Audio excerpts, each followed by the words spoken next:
Student कैसे हो आप सब। स्वागत है आपका आपके अपने YouTube channel study with us में। सो स्टूडेंट्स, पीवाईक्यू की इस सीरीज में हम बात करने वाले हैं इनहेरिटेंस बायोलॉजी के जेनेटिक्स के जून 2018 के पीवाईक्यू के बारे में डिस्कस करने वाले हैं।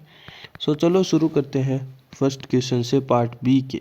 सो part B and part C both हम डिस्कस करेंगे। So in an organism allele for red eye color is dominant, okay, and over the allele for white eye, that is recessive. Okay, a cross made between a white eye male and a red eye female. In the progeny, all male are red while the female are white eyed. Okay, the reciprocal cross lead to all red eye progeny. Okay, and based on the above information, which one of the following conclusion is correct? Okay, so first option is this is sex linked trait and the male is homotrophic sex. तो चलो हम एक cross है वो बना लेते हैं जो जो ये बोल रहा है, ठीक है। So allele for red eye dominant है एंड हम क्रॉस करवा रहे हैं। A cross is made between white eye male. Okay, so white eye male यहाँ पे वाइट एग मीन हम स्मॉल डब्लू लिख देते हैं जो कि मेल है, क्रॉस करवा देते हैं।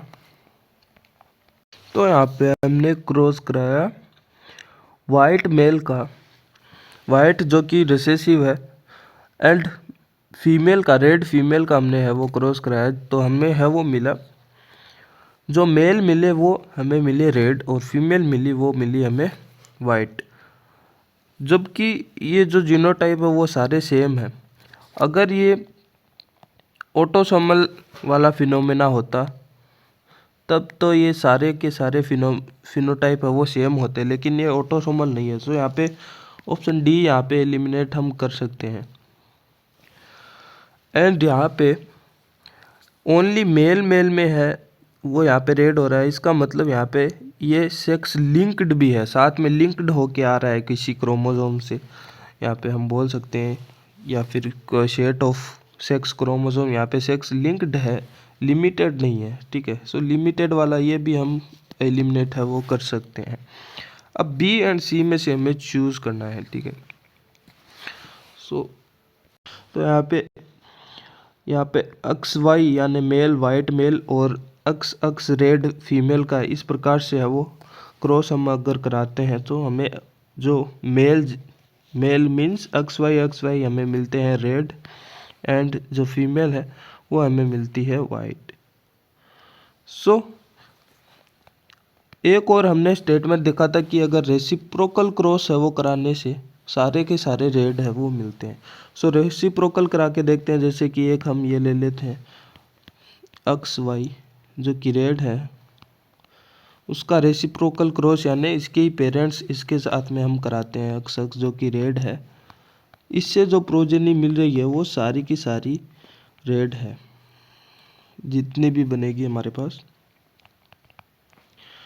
चाहे वो फीमेल हो चाहे वो मेल हो, वो सारी की सारी रेड है वो होगी, ठीक है।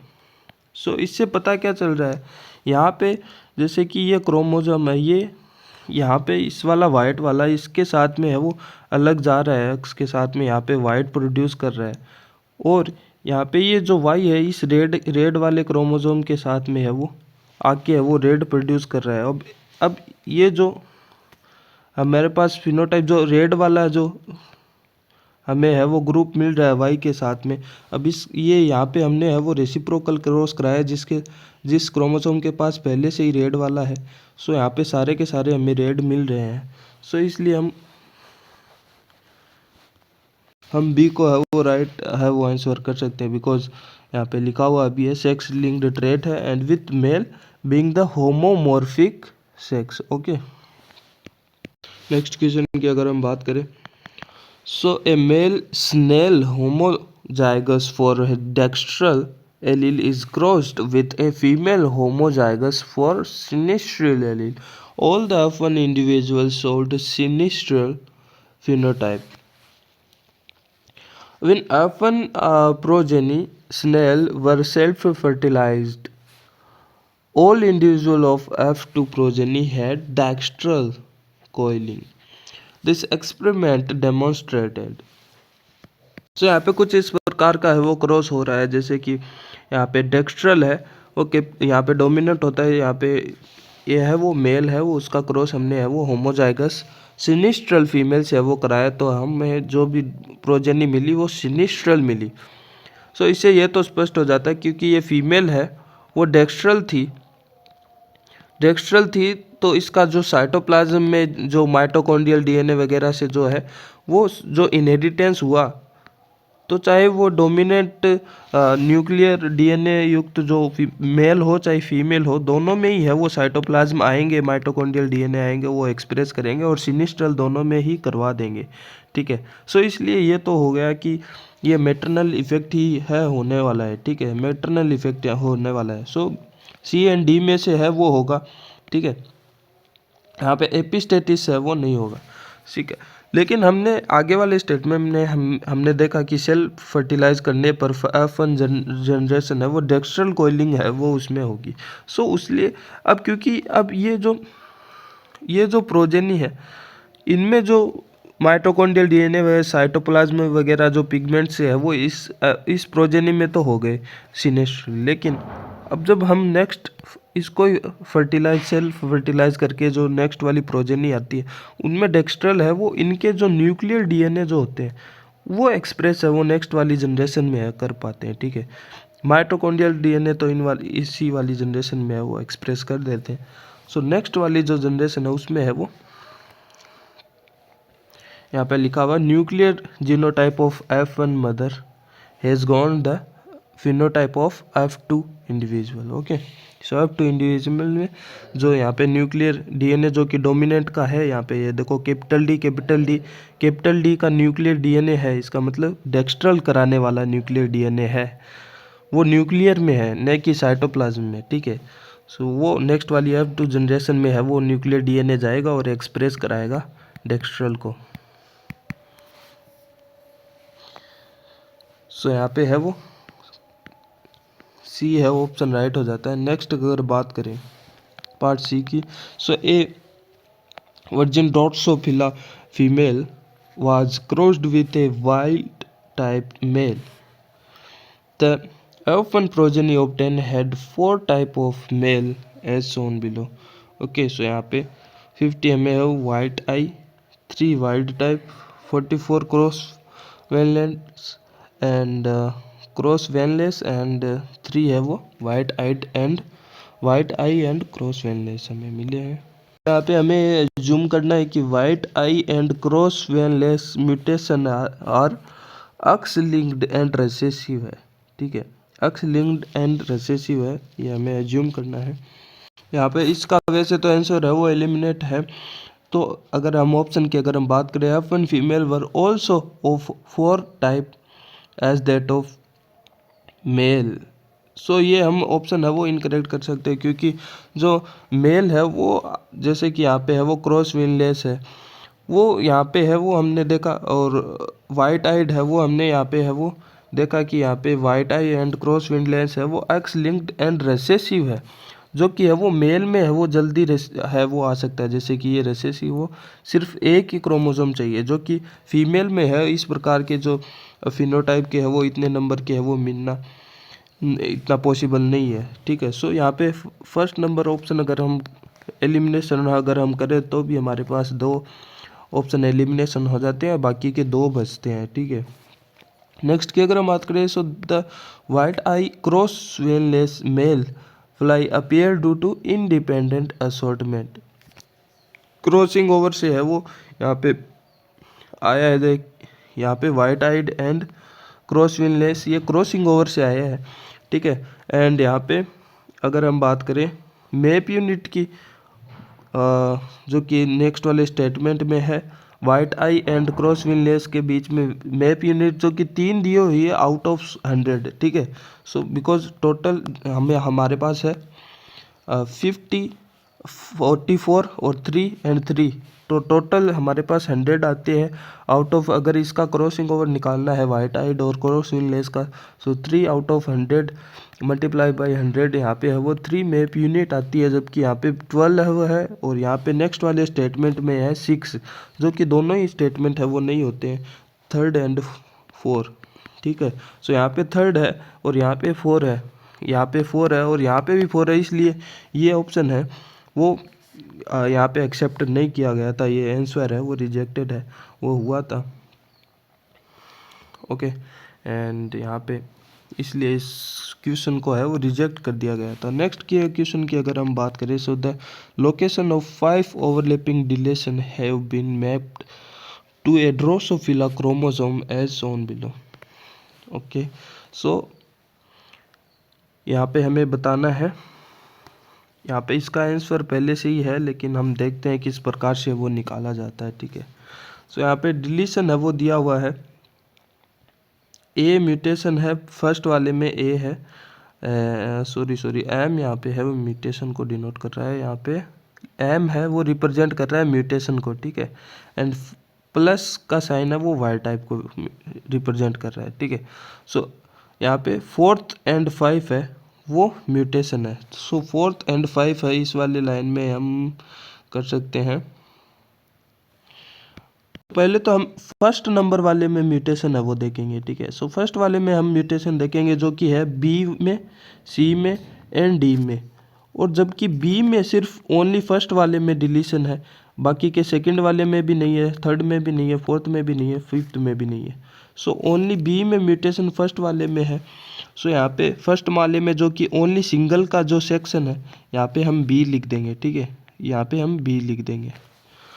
नेक्स्ट अगर हम बात करें जो फर्स्ट एंड सेकंड में दोनों में कॉमन है म्यूटेशन, वो अगर हम देखें, सो फर्स्ट एंड सेकंड में जो कि सी है वो फर्स्ट एंड सेकंड में म्यूटेशन है only, and then third fourth 5 में नहीं है C mutation, only first and second में है। सो यहाँ पे सी यहाँ पे आ जाएगा। ठीक है, सो बी एंड सी यहाँ पे अगर ऑप्शन में अगर हम देखें बी एंड सी इसमें है, बी एंड सी इसमें है, सो ये हम ऑप्शन एलिमिनेट है वो कर सकते हैं। ठीक है, नेक्स्ट अगर हम बात करें एंड थर्ड म्यूटेशन की अगर हम बात करें जिसमें 3 कॉमन है, यहाँ पे हम देखते हैं थर्ड म्यूटेशन की। सो थर्ड म्यूटेशन की जो कि डी है यहाँ पे कॉमन है तीनों में, फर्स्ट सेकंड और थर्ड में डी कॉमन है, और यहाँ पे डी की अगर हम बात करें, सो यहाँ पे हम डी शो कर सकते हैं। ओके, सो बी सी डी हमारे पास है वो आ गया है यहाँ, जबकि यहाँ पे बी सी ई है, सो यहाँ पे थर्ड ऑप्शन भी एलिमिनेट हो गया है। सो इसलिए हम इसको फर्स्ट ऑप्शन को इस यहाँ यहीं पे है वो समाप्त कर सकते हैं, करेक्ट कर सकते हैं। आगे हम क्रॉस चेक के लिए हम कर सकते हैं कि यहाँ पे जैसे कि ई दिखाया हुआ है जो कि है वो ई है, ये थर्ड फोर्थ एंड फिफ्थ में म्यूटेशन है। ठीक है, सो यहाँ पे थर्ड फोर्थ एंड फिफ्थ में यहाँ पे हम डिनोट कर सकते हैं ई को। ठीक है, सो ये यहाँ पे है वो ई है वो आ जाता है। देन जो ए बचता है, जो कि ए वाला ये जो म्यूटेशन है वो 4th एंड 5 में है। ठीक है, जो कि यहाँ पे हमें है वो 4th एंड 5 का है वो मिल जाता है सेक्शन लास्ट में, जो कि लास्ट में 2 कॉमन मिलते हैं, ओनली 4th एंड 5 का 2 कॉमन मिलता है हमें। ठीक है, सो वो यहाँ पे ए का म्यूटेशन है वो लास्ट में आ जाएगा। ठीक है, सो यहाँ पे है वो फर्स्ट आंसर है वो राइट हो जाएगा। चलो अब करते हैं नेक्स्ट वाला question. So the pedigree given below the following the inheritance pattern of the late onset outer age of 30 year genetic disease that is 100% penetrate. Okay, so affected individual are indicated by the solid circle, okay, women or solid square males. Okay, ये यहाँ पे affected female है and ये यहाँ पे affected mail है। ठीक है, ये यहाँ पे फिर से अफेक्टेड फीमेल है। ठीक है, हमें बताना क्या, RFLP analysis of DNA from each individual is shown below in the pedigree generation. Okay, so RFLP analysis यहाँ पे है। So which grand children 3B and 3D। 3B and 3D means 3 का ये है, 3B एंड 3D। इसका हमें बताना है grandchildren will be affected by the disease after attaining the age of 30 year. तो 3B to 3D means B and C and D इनमें से कौन सा या फिर सारे के सारे या फिर कौन से मतलब अफेक्टेड है वो होंगे आफ्टर अटेनिंग 30 ईयर। ओके, सो ये हमें बताना है। तो यहाँ पे हमें फर्स्ट, यहाँ पे हम देखते हैं जैसे कि ये सेकंड का ए जो प्रोजेनी है, जो चिल्ड्रन है, उसके पेरेंट्स कौन है, फर्स्ट के ए एंड फर्स्ट के बी। सो अगर इस ग्राफ में हम देखें, सो फर्स्ट का ए एंड फर्स्ट का बी से हमें मिलता है सेकंड का ए, जो कि ये है, ठीक है। अब इसमें अगर हम देखें फर्स्ट के ए से ये यहाँ पे है, नीचे दो जो भी कोई जीन वगैरह क्रोमोसोम का जो है RFLP, ये जो है हमारा पैटर्न, ओके। एंड सेकंड का बी, इससे है वो जो चिल्ड्रन में जो आया है, ये तीनों आए हैं, ठीक है, जो कि अनअफेक्टेड है, ठीक है, वो हमने देखा। और हमने देखा कि जो अफेक्टेड है उसमें नीचे वाले दो है आए हैं, अफेक्टेड में नीचे वाले दो आए हैं, ये हमें है वो नोट करने हैं। जो कि फर्स्ट ए में जो अफेक्टेड है, बिकॉज फर्स्ट ए अफेक्टेड है, उसकी RFLP हम देखें सो उसमें नीचे वाले दो है, ठीक है, पैटर्न। नेक्स्ट अगर हम देखें फर्स्ट का सी एंड फर्स्ट के डी से हमें है वो सेकंड का बी मिला है। सो फर्स्ट का डी एंड फर्स्ट का डी एंड फर्स्ट का सी, ये रहा फर्स्ट का सी एंड फर्स्ट का डी से हमें मिला है सेकंड का बी, ये रहा सेकंड का बी मिला है, ठीक है। सो फर्स्ट का सी, इसमें भी देखो नीचे वाले दो है पैटर्न है RFLP के, इसलिए वो डिजीज है। देखो फर्स्ट का सी डिजीज है क्योंकि इसमें नीचे वाले दो पैटर्न आ रहे हैं हमें RFLP के, ये देखो नीचे वाले दो, इसलिए ये डिजीज है। एंड फर्स्ट का डी अगर हम देखें उसमें ये जो हमें इसमें भी जो सेकंड के ए में जो मिल रहा है जो कि नॉर्मल है, ये देखो सेकंड के ए में जो कि नॉर्मल है उसमें क्या पैटर्न मिल रहा है, ये 3 मिल रहे हैं, ठीक है, ये 3 मिल रहे हैं, इसका मतलब ये नॉर्मल है। और हम फर्स्ट के डी में भी जो कि नॉर्मल है उसमें यही पैटर्न मिल रहा है, ठीक है। और जो अफेक्टेड है, जो कि सेकंड का बी जो कि अफेक्टेड है, उसमें हम देख रहे हैं सेकंड का बी ये रहा, उसमें ये अफेक्टेड वाला ये नीचे वाले दो पैटर्न हमें देखने को मिल रहे हैं। सो अफेक्टेड में हमें यही पैटर्न मिल रहा है, नीचे वाले दो, ठीक है। सो अब अगर हम जो थर्ड की लाइन में, ये थर्ड की लीनियज से अगर हम देखें जो कि सेकंड के ए एंड सेकंड के बी से है वो बन रहे हैं, यहाँ पे सेकंड के ए एंड सेकंड के बी, इन दोनों पेरेंटल से P1 P2 से हमारे पास ये लीनियज आई है थर्ड वाली। सो उसमें से हमें बताना है कि कौन से है वो अफेक्टेड होंगे आफ्टर 30 ईयर, ओके। सो इसमें से हमें है वो, ये देखो ये नॉर्मल वाली लीनियज है, ठीक है, ये नीचे वाले दो हमें देखने हैं, बस नीचे वाले दो जिसमें होंगे वो डिजीज होंगे, ठीक है। सो नीचे वाले दो इसमें है और इसमें है, और ये कौन सा है, थर्ड का डी है और थर्ड का बी है। सो हमें आंसर थर्ड का बी एंड थर्ड का डी जो कि यहाँ पे है, थर्ड का बी एंड थर्ड का डी, सो यहाँ पे डी ऑप्शन है वो करेक्ट है, वो हो जाता है। नेक्स्ट की अगर हम बात करें, a chemist synthesis 3 new chemical compounds in the laboratory and name this as X, Y and Z. After analysis mutagenic potential of all these compounds, the geneticist observed that all are highest mutagenic. The geneticist also treated the potential of mutation induced by these compounds to be reversed by other non-mutagen and obtained the following result. Okay. सो यहाँ पे अक्स है, अक्स का यहाँ पे है वो reversed by अक्स, जो mutation अक्स से हुआ था यहाँ पे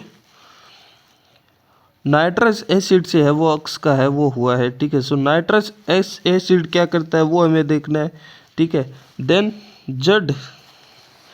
जड का एक्रिडाइन ऑरेंज है जो कि है वो उससे है वो रिवर्स हुआ है। सो वो क्या करता है वो हमें देखना है। सो हमें पता है जो एक्रीडाइन ऑरेंज हो चाहे कोई सी भी प्रकार की है वो डाई वगैरह जो होती है उससे फ्रेम शिफ्ट म्यूटेशन है वो होता है, फ्रेम शिफ्ट म्यूटेशन है वो होता है। मैं आपको एक दिखाता हूँ, शो करता हूँ। अब यहाँ पे थोड़ा सा डिटेल में अगर हम देखें म्यूटेशन को, सो यहाँ पे बेस एनालॉग जो भी जैसे कि 5 ब्रोमोयूरिडीन है तो उससे है वो यहाँ पे ATGC है वो ट्रांजिशन है वो होता है।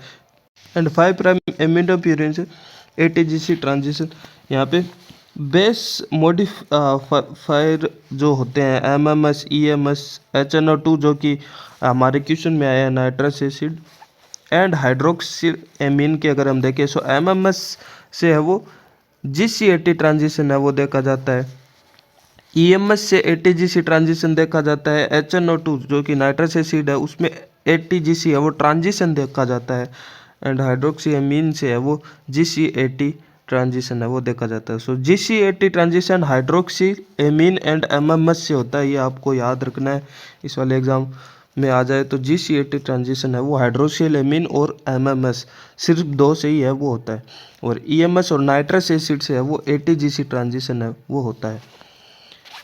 इंटरकैलेटिंग एजेंट की अगर हम बात करें ETBR हो चाहे एक्रिडाइन ऑरेंज हो जो कि एग्ज़ाम में आया है, ठीक है, एंड प्रोफेलिन हो जो भी हो उनसे है वो फ्रेम शिफ्ट म्यूटेशन है वो होता है, चाहे वो डिलीशन हो चाहे एडिशन हो बेस का। बेस एनालॉग DAP डाई एमिनोप्यूरिन इससे है वो ट्रांसवर्जन है वो होता है। ट्रांसवर्जन म्यूटेशन सिर्फ यहीं पे है, सो वो यहाँ पे DAP डाई एमिन प्यूरिन अगर वहाँ पे आ जाए तो उससे है वो ट्रांसवर्जन है म्यूटेशन है वो होता है। ओके, फिजिकली जैसे कि एक्सरे वगैरह है उनसे है वो ब्रेक DNA ब्रेक वगैरह थायमिन डाइमर वगैरह है वो होता है। नाउ अगर हम इस क्वेश्चन में देखें सो अक्स से यहाँ पे नाइट्रस एसिड का हो रहा है, इसका मतलब इसमें ट्रांजिशन हो रहा है। सो अक्स काउज यहाँ पे ऑप्शन में अगर देखें अक्स काउ ट्रांसवर्जन तो ये यहाँ पे एलिमिनेट हो जाता है। बी में ट्रांजिशन है, सी में ट्रांजिशन है एंड डी में फिर से ट्रांसवर्जन है तो ये फिर से एलिमिनेट हम कर देंगे। सो दो ऑप्शन तो एलिमिनेट हो जाएंगे यहाँ पे सीधे के सीधे, बी और सी में से होगा। अब वाई हम देखते हैं, वाई काउज यहाँ पे वाई देखते हैं। सो वाई का हमें पता नहीं चल रहा है, सब में नो है तो हमें देखना होगा जेड को। जेड में यहाँ पे एक्रिडाइन ऑरेंज है जो कि फ्रेम शिफ्ट म्यूटेशन को कराता है, तो दोनों ऑप्शन में फ्रेम शिफ्ट म्यूटेशन जेड का किस में है, ये देखो जेड में काउज सिंगल बेस डिलीशन से है वो फ्रेम शिफ्ट म्यूटेशन ही तो होता है, एक बेस डिलीट हो जाएगा फ्रेम चेंज हो जाएगा, फ्रेम शिफ्ट म्यूटेशन, ये बिल्कुल करेक्ट है बी। जबकि जेड में दिया हुआ है ट्रांसवर्जन म्यूटेशन जो कि नहीं होता है, ठीक है। सो यहाँ पे बी करेक्ट है वो हो जाता है। नेक्स्ट की अगर हम बात करें, an individual is having an inversion in heterozygous condition, the region on normal chromosome are marked A and B C D E F G। चलो अब यहाँ पे है वो देखते हैं इसके इन्वर्जन से है वो क्या होता है। यहाँ पे है वो हम इसको पहले लीनियरलाइज है वो करना होगा हमें।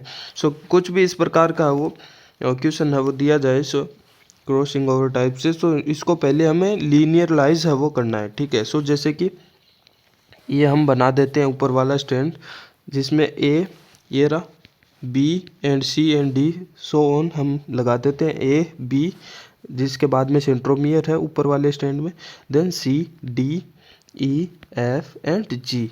इसी प्रकार से हम नीचे वाला है वो लिख देते हैं, ठीक है। नीचे वाले में पहले क्या है, पहले ए है देन बी है, सो ए है देन बी है देन सेंट्रोमियर है, ओके, एंड देन हमारे पास है E D C, okay, E D and C, then हमारे पास F and G, okay. So अब हमें है वो देखना है कि इन्वर्जन कहाँ हुआ है, डी और ई के बीच में हुआ है, ठीक है, डी और ई के बीच में हुआ है। सो इसमें हमें देखना है डी और ई, सो डी और ई इसमें ये रहा और इसमें डी और ई ये रहा, ठीक है। सो इसके बीच में इन्वर्जन है वो हुआ है, ठीक है। डी और ई के इनके बीच में इन्वर्जन हमें इस प्रकार से वो करना है, ठीक है। किस प्रकार से करना है? इस प्रकार से करना है, ठीक है। अब इस प्रकार से अगर इन्वर्जन हम करते हैं, सो क्रॉसिंग ओवर प्रोडक्ट की अगर हम बात करते हैं, सो क्रॉसिंग ओवर प्रोडक्ट हमें मिलता है, जैसे कि यहाँ से शुरू करें हम A B. So first of the option, अगर एक पहले बात हम अगर करें, ये जो इन्वर्जन है, ये जो क्रॉसिंग ओवर है, इसके बीच में क्या कहीं पे सेंट्रोमियर इन्वॉल्व हो रहा है? नहीं हो रहा ना। अगर यही इन्वर्जन अगर यहाँ पे अगर मैं बात करूँ, यहाँ पे मान लो कोई सिमिलर जीन होता और इसके बीच में अगर ये इन्वर्जन है अगर होता, तो उसमें सेंट्रोमियर इन्वॉल्व होता, ठीक है। इसके बीच में है वो सेंट्रोमियर आता, ठीक है। लेकिन क्या इसके बीच में सेंट्रोमियर इन्वॉल्व है? यहाँ पे नहीं है, ठीक है। डी और ई के बीच में यहाँ पे हो रहा है अपना इन्वर्जन, सो यहाँ पे कोई भी सेंट्रोमियर इसके बीच में इन्वॉल्व नहीं हो रहा है। सो जहाँ पे सेंट्रोमियर इन्वॉल्व नहीं होता है, सो वो उसको हम इन्वर्जन को बोलते हैं पैरासेंट्रिक इन्वर्जन। पैरासेंट्रिक इन्वर्जन हम बोलते हैं। अगर ये सेंट्रोमियर अगर इन्वॉल्व हो जाता तो हम उसको बोलते पेरीसेंट्रिक, ठीक है। So pericentric inversion, okay. लेकिन ये है पैरासेंट्रिक का example, okay. Then next thing अगर हम देखें कि क्या क्या बनता है यहाँ पे, कुछ इस प्रकार से ए बी सी डी। अब यहाँ पे बिकॉज इन्वर्जन हो गया, सो ये ए बी सी डी यहाँ से फिर से ई से इस प्रकार से स्टार्ट होगा, ई बी ए। कुछ इस प्रकार से हमें प्रोडक्ट मिल रहा है। सो अगर हम लिखें, सो नीचे अगर यहाँ पे लिखें, हमें मिल रहा है A B, then centromere, then C, then D, फिर यहाँ से शुरू हो जाएंगे हम ई, देन फिर से सेंट्रोमियर, देन बी एंड ए। एक तो हमें ये क्रॉसिंग ओवर प्रोडक्ट मिला है फर्स्ट। सेकंड हमें क्या मिलेगा? सेकंड हमें मिलेगा यहाँ पे जी से शुरू करेंगे हम, जी एफ ई, यहाँ पे डी सी एफ जी, ये हमें मिलेगा, ठीक है। सो क्या मिलेगा? G F E D C F G. तो हमें क्रॉसिंग और प्रोडक्ट की अगर हम बात करें, सो एक तो हमें डाइसेंट्रिक प्रोडक्ट मिला है, डाइसेंट्रिक। एक मिला है हमें एसेंट्रिक प्रोडक्ट है वो मिला है, ठीक है। सो अब हम अगर ऑप्शंस में है वो देखें, सो यहाँ पे फर्स्ट ऑप्शन है कि दिस इज पेरीसेंट्रिक इन्वर्जन। नहीं, हमने देखा कि ये पैरासेंट्रिक है। सो फर्स्ट यहाँ पे एलिमिनेट है वो हो जाता है। सेकंड की अगर हम बात करें, this will generate a dicentric and acentric chromosome, okay, after crossing over. So ये भी है वो करेक्ट है। यहाँ पे थर्ड ऑप्शन की अगर हम बात करें, this will generate two monocentric and recombinant chromosome after crossing over. So ये बिल्कुल इनकरेक्ट है। यहाँ पे एसेंट्रिक एंड डाइसेंट्रिक हमें मिला था, ठीक है। फोर्थ की अगर हम बात करें, ऑल द गैमेट दस form will have deletion and duplication and will be non viable. यहाँ पे ए और बी का यहाँ पे डुप्लीकेशन बिल्कुल हुआ है, लेकिन डुप्लीकेशन हुआ है, लेकिन ऑल गैमेट यहाँ पे बोला है। यहाँ पे नॉन क्रॉसिंग ओवर जो भी प्रोडक्ट होगा, नॉन क्रॉसिंग ओवर प्रोडक्ट में कोई भी डिलीशन डुप्लीकेशन नहीं होगा और वो वाइबल भी होगा नॉन क्रॉसिंग ओवर प्रोडक्ट, ठीक है। सो इस प्रकार से अगर यहाँ पे ऑल की नहीं हम बोल सकते हैं, क्रॉसिंग ओवर प्रोडक्ट की अगर ये बोलता तो हम देखते। सो ये भी इनकरेक्ट हमारे पास हो जाता। सो हमें यहाँ पे सेकंड करेक्ट है वो मिला है। फर्स्ट थर्ड जहाँ पे भी हमें दिखेंगे, जैसे कि यहाँ पे ऑप्शंस ये है, ठीक है। ऑप्शंस ये है फर्स्ट एंड थर्ड, यहाँ पे है फर्स्ट एंड थर्ड नहीं होगा, सो ये नहीं होगा। फर्स्ट एंड थर्ड ये नहीं होगा तो ये नहीं होगा, थर्ड नहीं होगा, ये नहीं होगा। तो सारे इस प्रकार से हम एलिमिनेट है वो कर सकते हैं। सी हमारा आंसर है वो हो जाएगा। नेक्स्ट अगर और भी ऑप्शन की अगर हम आगे बात कर ले कि 50% of the gamete having recombinant chromatid will be recombinant chromosome, हाँ नॉन वायबल होगा, बिल्कुल नॉन वायबल होगा। While 50 gametes having non recombinant chromatid will survive. देखो नॉन रिकॉम्बिनेट या फिर नॉन क्रॉसिंग और जो पेरेंटल टाइप के ही होंगे, सो वो तो सर्वाइव करेंगे, उसमें सारे जीन होंगे, कोई डुप्लीकेशन डिलीशन नहीं होगा। ये भी बिल्कुल करेक्ट है। पीछे हमने बात भी की पिछले वाले स्टेटमेंट में। सिक्स्थ क्या कह रहा है, दिस इज ए पेरासेंट्रिक, जो हमने बात की ये पेरासेंट्रिक है, बिल्कुल सही है। सो यहाँ पे second, fifth and six statement right है। नेक्स्ट क्वेश्चन की अगर हम बात करें, two HFR strain HFR1 arginine, leucine and GAL plus and STR, S means susceptible, जो भी होगा आगे हम देखेंगे। HFR second, arginine positive, histidine positive, gal positive and PUR resistant and STR sensitive. Okay, so were mate with F negative strain, arginine negative, leucine negative, gal negative and इस प्रकार से यहाँ पे है purine sensitive and STR resistant. So the resultant of the interpreted mating experiment are shown as a plotted P and Q respectively. Okay, so यहाँ पे ये resultant है. So based on these results, identify the which one of the option accurate reflects the order of Loki. Okay, order of Loki हमें है वो बताना है, correct order है वो बताना है। तो यहाँ पे ग्राफ में है वो टाइम दिया हुआ है, ठीक है, यहाँ पे है वो टाइम दिया हुआ है। सो हमें सबसे पहले कौन आया है वो उसके हिसाब से है वो सीक्वेंस है वो बनाना है। सो सबसे पहले यहाँ पे कम समय में है वो आर्जिनिन एंड STR रेजिस्टेंट है वो हमें है वो देखने को मिल रहे हैं, ठीक है। सो हम यहाँ पे है वो लिख लेंगे आर्जिनिन, ठीक है। देन हम अगर देखें, सो थोड़ा सा 10 सेकेंड के थोड़ा सा पास में है वो यहाँ पे है क्यू वाले प्रोट में है, जो कि है वो हिस्टिडीन है, ठीक है। तो यहाँ पे हम हिस्टिडीन है वो लिख लेंगे, ठीक है। देन 10 सेकंड के बाद में है वो क्या आता है, पहले 10 सेकंड के बाद में आता है 20, ठीक है। 10 के बाद में 20 पहले आता है 30 से, ठीक है। सो 20 यहाँ पे 20 पे है वो ल्यूसिन है, ठीक है। सो यहाँ पे हम लिख लेंगे ल्यूसिन, ठीक है।